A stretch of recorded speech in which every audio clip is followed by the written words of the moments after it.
যত ঝড় আসুক বাধা আসুক তুমি সবসময় পাশে থাকবো তো? থাকবো। কিন্তু আমার বাবা ভাই তো ভয়ঙ্কর জানি।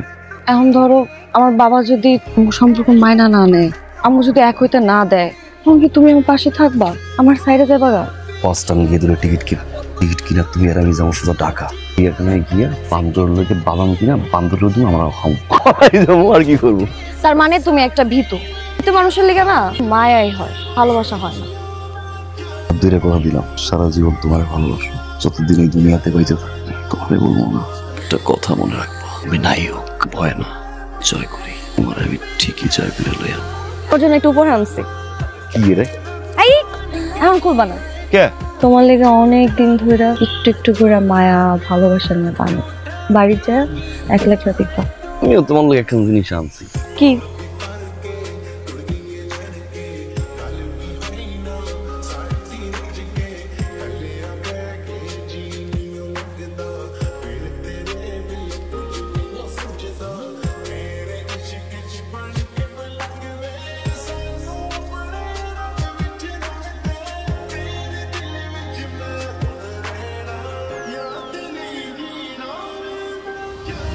বাবা সোহাগ, জি আব্বা। তোর ইটালি যাওয়ার ব্যবস্থা করে আসলাম। এইমাত্র রমিদের কাছে 2 লক্ষ টাকা দিয়ে আসছি। ইটালি যাওয়ার ব্যবস্থা চলতেছে। আপনার যদি মনে হয় আব্বা যে আপনি আমারে মারবেন, আপনি আমারে মারেন। যদি মন চায় সামনে কোরবানি তোমার কোরবানি দিবেন দেন, এর চেয়ে যদি বেশি কিছু মন চায় তাও করেন, কিন্তু টলারে কইরা ইটালি আমি যাবো না। 7 দিন লাগবে যাইতে, তো ঘুমাইতে হবে 7 দিন না। ফটফটে নিয়ে আওয়াজে আমার ইটালি যাওয়া হবে না। আমার যেই প্লেনে এসি আছে সেই প্লেনে করে আমার পাঠান, আমি যাবো। টলার নৌকায় আমি ইটালি যাবো। কয়েকদিন আগে তুই কইছস এভাবে বাদাম তুমি আমার ইটালি পাঠায় দাও, আর এখন কইতেছিস তুই এসি প্লেনে যাবি। এটা তুই আগে কইস নাই কেন? আমি প্রেমে প্রেমে প্রেমে পড়েছে। এই গানটা শুনে না আব্বা?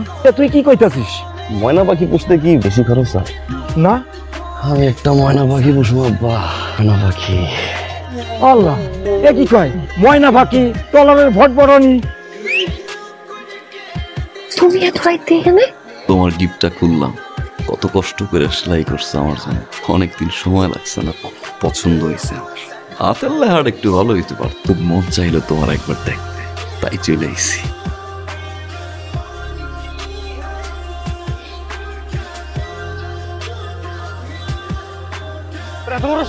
আব্বা জানলার কাছে আসছে, ওরে নিয়ে বাইরে গেছে আব্বা। শোনো, তুমি সম্পর্কে আমার আত্মীয় লাগো, সেই জন্য শুধুমাত্র আজকে বাইসা গেলাম।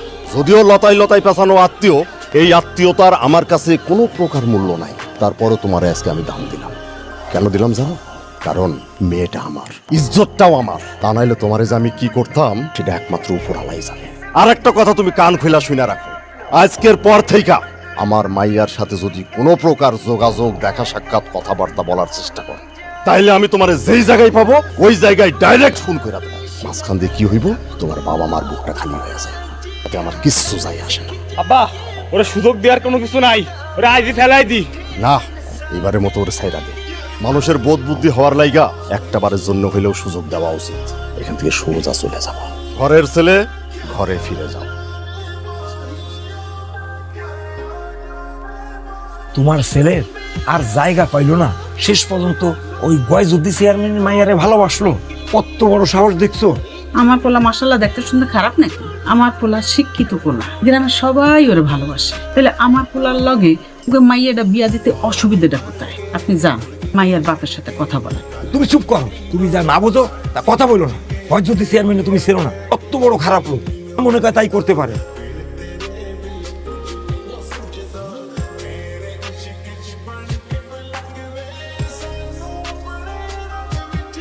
তুমি এখানে কেন আইছো? কেমন আছো তুমি?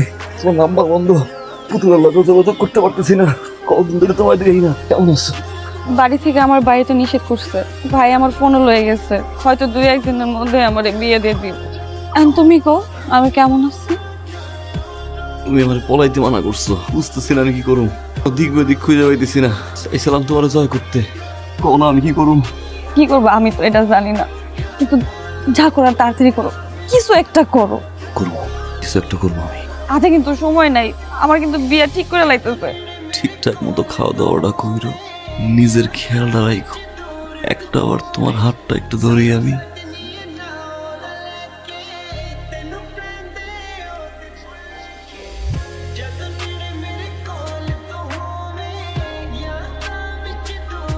আব্বা আপনি কিছু একটা করেন আব্বা।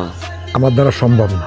আব্বা আপনার পাও ধরি আব্বা, আপনি যদি এখন আমার পাশে না থাকেন ওর বিয়ে হয়ে যাবো আব্বা। আব্বা বিশ্বাস করেন আমি ওর সাথে বাঁচবো না আব্বা।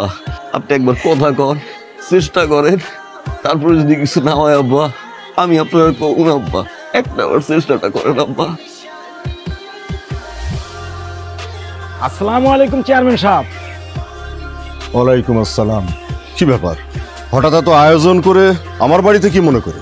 আনুষ্ঠানিক প্রস্তাব নিয়ে আসছিলাম চেয়ারম্যান সাহেব। আমার ছেলে আপনার এই বুড়া, এই প্রস্তাব নিয়ে বাড়িতে ঢোকার সাহস করতে পারলি? পরিস্থিতিটা আপনি বুঝতে পারছেন? আপনি শুধু আমার সম্পর্কে আত্মীয় লাগে, তাই কথাগুলো খুব ভদ্রভাবে আপনারা বলতেছেন। আপনারা যে আশা নিয়ে বাড়িতে ঢুকছেন না, সেই আশা কোনোদিনই পূরণ হবে না। দেখেন চেয়ারম্যান সাহেব, একটা ছেলে আর একটা মেয়ে দুজন দুজনকে ভালোবাসে। আমরা বাবা হয়ে তাদের মন ভেঙে দিতে পারি না চেয়ারম্যান সাহেব। এই মিয়া, আপনি কি পুরা ব্যাপারটা বুঝতে পারতেছেন না, নাকি বোঝার চেষ্টা করতেছেন না? কোনটা? নাকি চাইতেছেন যে আমি আপনাকে চরমভাবে অপমান করে আপনাদেরকে এই বাড়ি থেকে বের করে দিই? একটা কথা পরিষ্কার করে শুনে রাখি, আমার মেয়ের কিন্তু অলরেডি বিয়ে ঠিক হয়ে গেছে।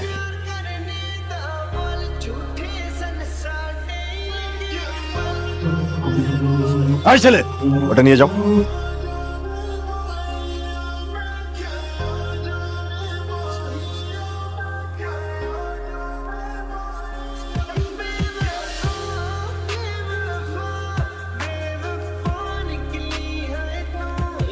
ভালো লাগতেছে না রে। চাচা তুই বিষয়টা ভুলে যা, এগুলো আর ভালো লাগতেছে না। কত প্রেম আসবে আর যাবে, আর তুই এটা নিয়ে পড়ে আসস। আমি আর বলতে পারব না, ওরে আমার জয় করতে। ভুলে যাবি মানে ভুলে যাবি, ভুলে যাবি, ভুলে যাবি।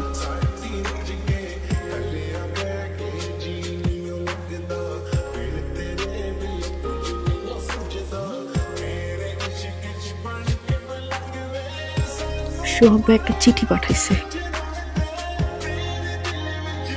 তুমি আমারে পালাইতে না করছো, ভয়ের জয় করতে গেছো।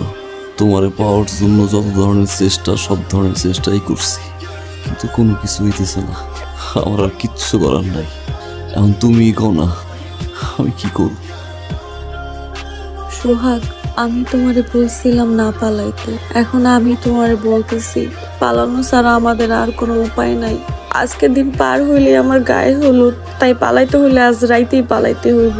তুমি পুকুর পাড়ে অপেক্ষা করবা, আমি সুযোগ বুঝে আসবো।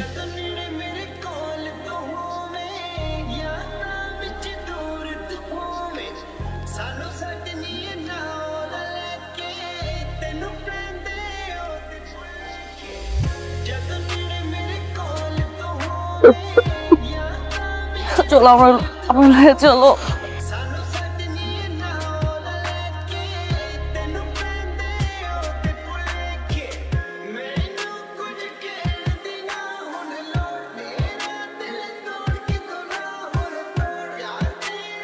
আমার অনেক ভয় লাগতেছে। বাবা যদি এখানে কোনোভাবে চলে আসে, দেখে না বাবু, সেই জায়গায় বাচ্চারা একদম গুলি ফেলা দিবে। ওকে, এই জায়গা ছেড়ে পলাই যাও। দুনিয়াতে তোমার আমার ভালোবাসা কি বুঝবো? তুমি যাবো না, তুমি যাবো না, তুমি যাবো না।